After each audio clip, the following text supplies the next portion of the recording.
Hi, I'm Kristen Brandt, and today we're going to be talking about the size and distribution of cities. This is our first video for size and distribution of cities, where we're going to look at a couple different concepts of the gravity model, rank size rule, primate cities that we use as geographers to help us maybe explain the distribution, size, and interaction of those cities. So before we dig into this, I'm going to ask you a question. How many cities can you name in France, Germany, Mexico, Bangladesh, Canada? If you can name more than one or two cities, you're probably moving into that rank size rule type of theory or a concept. If you can only name one, you're probably living in that primate city. If you can't name any, we need to get you to look at some maps. So that's what we're going to do today. Let's dig into this a little bit more. What are those key concepts? So, when we talk about primate cities, we're talking about a city that is the lead city in the country in terms of size and influence. Everything's kind of centered in one place. So, when I was naming those countries at the beginning, if you only could come up with one, they probably follow more of this primate city concept. If you were naming more than one, they probably are close to this rank size rule, that there's a statistical relationship between the largest city and the next largest city based on population. And the reason I kept it a little bit vague with the statistical relationship is nothing follows it perfectly. But in theory, if I had my first largest city, the next city would be half the size of that one, and then a third, then a fourth, then a fifth based on its ranking. Nothing follows it perfectly. So I like to always tell my students that if you kind of can picture more than one where they're spreading out the resources, it's a good likelihood it's following the rank size rule. But then there's other things at play too, and it's this gravity model. So that's really looking at predicting the degree of interaction and the probability of mobility between two places. It's talking about that pull. The stronger that pull, you're going to have more people. What it has to offer is going to pull more people in versus places that don't have as many amenities or things to offer. So when we talk about those interactions, we're talking about social. What is the interaction with people? Political, what role does that have within the government? And economic, what resources are available, types of jobs. So let's look at some examples of this. Again, no one's asking you to memorize all of these numbers. But when we look at Bangladesh, most of us probably think about Dhaka. And you think about that as the economic, political, cultural center of Bangladesh. The positives, all your resources are in one place. The negatives, all your resources are in one place. That if Dhaka is struggling, the country is struggling. We see the same thing in South Korea. Look at the difference in population here between Seoul and the next largest city.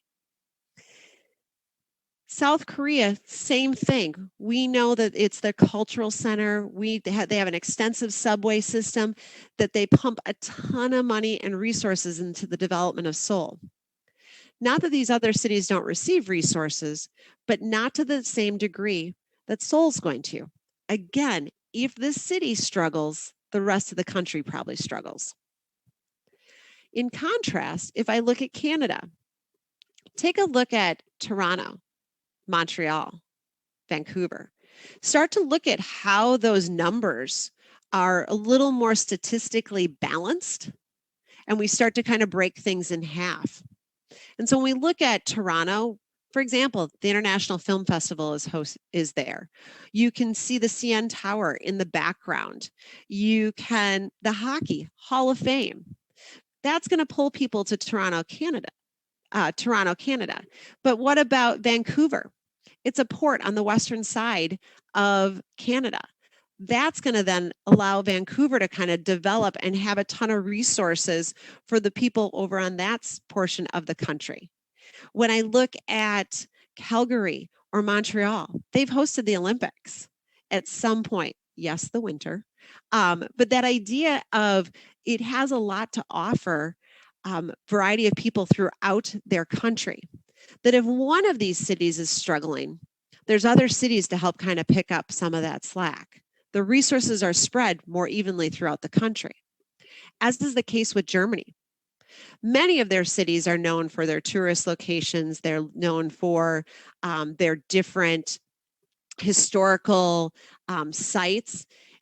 So while we might have a political center point with Berlin, we have an economic hub with Hamburg. We have cathedrals and Oktoberfest in Munich. We have a lot of different things to offer throughout the country of Germany. And so those resources then are going to be more evenly distributed. There are certain things with that gravity model that are going to pull different places, and they're going to have stronger pulls. And so, for example, if I'm thinking politically, think about those centers that are going to pull people to just come visit or to live based on politics. Think of Washington, D.C. here in the United States. How about tourism? Think of Disney. Think of Orlando, Universal Studios. Think of these places that have that large draw. There's going to be jobs. There's going to be opportunity in those locations. Religious features also have strong pulls. How about the Vatican City? How about Mecca? That's going to draw lots of people. That gravity is going to be a stronger pull to those areas than places that don't have those same amenities. So when we talk about how does this play out, we're going to practice just a little bit. So when you read this, an urban center that is disproportionately larger than the second largest city in the country, it dominates the country's social, political, and economic activities. Are you able to classify that as a primate city? And then, what is it I want you to take away? That there are some strengths and weaknesses. When I talk about strengths of a primate city, those center points, the social, economic, political center points, are really considered strengths. However, the weakness is if that city's struggling, the country's probably struggling. Rank size rule, variety of services, the share of power. We have a lot of things to spread throughout our country, but sometimes the weakness is communication and interaction. And we do know that the gravity model does have an impact. That idea of those pulls, the political, economic, social, religious, tourist, are going to have some of these stronger pulls, and that's going to be based on size and distance and function. We're going to dive into some of those in future videos, and so I really hope you continue to join in and join us. Hi, I'm Kristen Brandt, and today we're going to be talking about the size and distribution of cities. You'll notice that this is daily video number 2. In daily video 1, we talked about primate cities, rank size rule. Now what we want to dig into is the central place theory and talk about how these cities interact with one another. But before we do that, I want you to try and imagine a town of roughly 1,000 people. What services might be there? How might it interact with larger cities? Are they close? Are they far away? Well, let's dive into that and look at some real-world examples. What are we actually going to learn?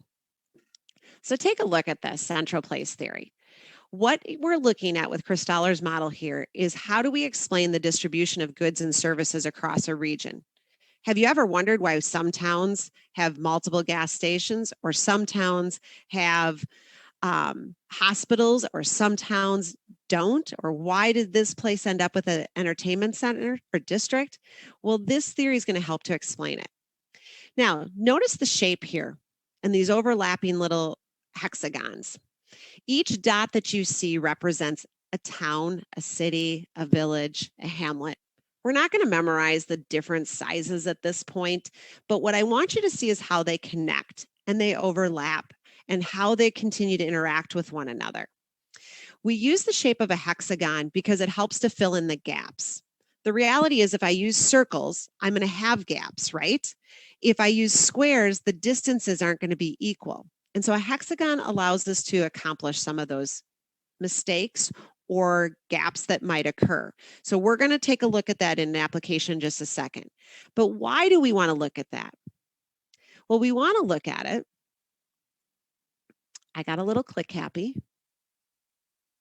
Because we need to understand the difference between threshold and range.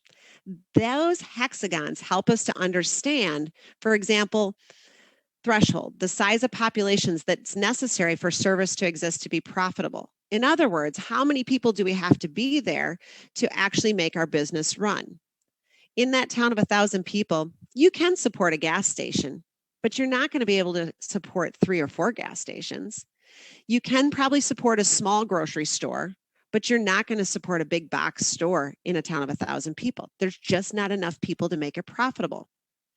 So then we start looking at range. What's the distance that people they're willing to travel for goods and services? Let's be honest, if I need some toothpaste, I'm not willing to travel a half hour to go get a tube of toothpaste. I need to be able to grab that at a convenience store. And so that range is going to be smaller versus, let's say I need a new pair of shoes. I'm willing to drive further to go try those on, look for a special kind. And that's where that range is going to be further away. So let's look at an example. What does central place theory look like maybe in the real world, range and threshold? Those of you that have tuned into some of my other AP Daily videos know that I grew up in Wisconsin. I live outside of Chicago now, but this is where I grew up. And our central hub, our big urban area, was Eau Claire, Wisconsin. There's roughly 68,000 people in Eau Claire. Cities around it or towns around it, you're seeing pop up in blue here, roughly had populations between 8 and 15,000 people. The reason I pulled these out is I didn't live in any of these cities. All of these cities then connected to me a little bit differently. In fact, I wouldn't even make it on this map. I grew up in a little town called Glenwood City right here, and my mom and dad live in a little town right here called Shell Lake. Why do I point this out to you? Because, for example, my dad, who, if he wants to go buy a bunch of supplies, he'll go to Rice Lake. Rice Lake has Walmart, it has a clinic, it has multiple options for you to kind of get some idea of some services. His town of Shell Lake has a limited grocery store and doesn't really have access to much more than that. But then if he really wants other things or more choice, you go to Eau Claire because Eau Claire is where those malls are located. It's where the hospital is located and not just a clinic. This is where more specialty services start to pop up. And so what we find is when we look at these blue dots, these smaller cities, is that they do offer services to some of the rural communities, but then Eau Claire is going to have even more options available. So we've started to make a hexagon. Well, those hexagons then start to overlay throughout states. And then when you look at the map now pulled out just a little bit, what you see is Minneapolis. Well, I grew up 55 minutes from Minneapolis. If we wanted to go to a sporting event, if we wanted to go to a play, an opera, if we wanted even more options with shopping, such as the Mall of America, we would drive there. That range is going to be bigger. But go back to central place theory. Those hexagons all start to connect. How far are you willing to drive? What services can that area hold? And then they start to connect even more and more. So let's talk about those services a little bit more. So goods and services with high range. So when we're talking range again, people are willing to drive further. So you're willing to drive further for specialty doctors. You might be willing to drive further. The image on the left is the Magnificent Mile in downtown Chicago. They're going to have some very high-end shopping and boutique stores that you aren't going to find necessarily even in the suburbs or in some of these other areas. And so it's part of the experience. People are willing to drive for those. How about sporting events? You know, I mentioned the opera, I mentioned plays, Shakespeare Theater in downtown Chicago. People are going to drive, so that's range, but then threshold, we need a lot of people that are going to be able to go to those events because they're expensive to produce. And so what's going to be that pull? Go back to the gravity model, right? In our last video in video 1, that's going to pull people to those areas so that we can then make it sustainable. How about other things with high threshold? In other words, we need a lot of people in order to make these run. And so what we see is that the stock exchange is also reflective of that. The image on the left is from New York City and the image on the right is from Hong Kong. We need highly populated areas, access to educated populations and people that we're servicing. That being said, go back to my toothpaste scenario, right? Goods and services with low range and low threshold. Listen, when I need my toothpaste or I need a gallon of milk or I need a dozen eggs, I don't want to have to drive a half hour to get it. And so that those convenience stores are going to be considered low range, low threshold. They're going to have more of your basic necessities. Gas is the same way. They might charge you a little bit more because the threshold's not quite as big, so they're kind of compensating for some of that cost. But at the end of the day, they're servicing that right there population. So let's practice a little bit. The image on the bottom versus the image on the top. Clearly, I like food. So fine dining, that's going to be a high range. That's the image on the top. You're willing to drive for that experience, that fine dining. But low range, think fast food. Have you ever driven down a major road and you're like, I feel like I just drove down this. I keep seeing the same fast food chains over and over again because people aren't willing to drive out of their way to get those things. Let's try another. How about threshold? Take a look at the two images. High or low, where do I need more people? Well, the image on the right is a mall. The image on the left with the shopping carts, think a big box. Think a Target, a Walmart. So the threshold's going to be higher at a mall. I need more people because there's more stores in order to make this profitable. A big box, I'm going to be able to, I need people, but I don't need as many people as a mall is going to need. So let's practice multiple choice questions. So the first thing here is notice the word except. The number of functions in a central place is dependent on all the following except. Take a second and read through these. The answer is E. And so what we're saying is that central place is dependent on the population of that location, the population of the market area. Think about your range and your threshold.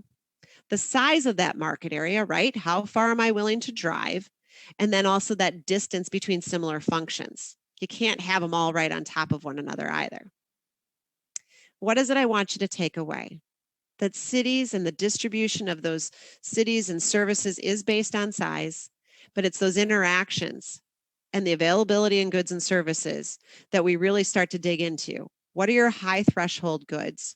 In other words, where do we need a lot of people in order for this service to be offered versus low threshold where I don't need as many people? High range, what are you willing to drive for? Low range, what's your convenience? What do you need accessible that you're not willing to drive out of your way for? I hope this helped give you some ideas to think about. We look forward to seeing you at more AP Daily videos. Have a great